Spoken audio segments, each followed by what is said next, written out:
Hello everyone, welcome to Scott Reviews Things in 4.5 minutes. And what am I looking at this time? I'm looking at the comic book, The Archies, guest starring the Monkees. I just want to start off by saying that I am a huge Monkees fan, so that's why I picked up this comic book. Not so much Archies, I do enjoy. I've reviewed actually a couple of Archie. The Archie meets the Punisher, and Archie meets Batman 66. A couple of those reviews are on my channel, so if you want to check those out, please do. But I am just a huge Monkees fan. And I just want to say, whoever wrote this comic must have been a huge Monkees fan as well, because we have a lot of little tidbits in there. We have a lot of their catchphrases from the television show, like, he's gone. Save the Texas Prairie Chicken. And of course, we get the Monkey Men and the Monkey Mobile. We see all that. We see all that in this comic. And that is great. And we get the story. I have no problem with the monkey aspect of this comic. It was full of nostalgia. I liked how they portrayed the monkeys. A couple of things that I didn't really enjoy about the comic is, one, it starts off where it's drawn, the first couple of pages are drawn in, I would, just call it modern art, where the Archies are playing in a modern time, and Archie gets hit in the face with a shoe, and then he has a dream, and then that's when we get the Monkees portion of the comic. I would have liked this better if we didn't know it was a dream at the beginning. Once we know it's a dream, it's like, okay, so, and this is just in my mind, it's just like, well, none of this is real.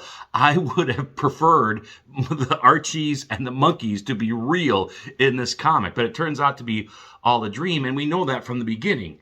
And even if it was going to be a dream, maybe not tell us it's a dream until the end. How about that? So we don't, but just going through the whole comic, we know it's a dream, and I just would have just liked it to be real. I don't know. Maybe I'm not making myself clear, but I think those people who know what I'm saying know what I'm saying. The comic starts off with Davy getting kidnapped.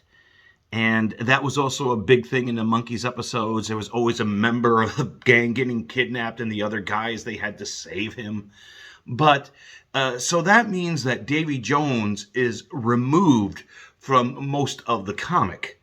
And I would have liked to have seen all four Monkees throughout the comic. We get a little bit of Davy at the beginning, and we get a little bit of Davy at the end, but basically in the middle, he's missing. That's the plot of the comic book. Spoiler is that the Archies and the Monkees are looking for Davy, who's been kidnapped. If you got a comic book about, the Monkees starring in an Archies comic book, you want the Monkees. You want all four of the Monkees.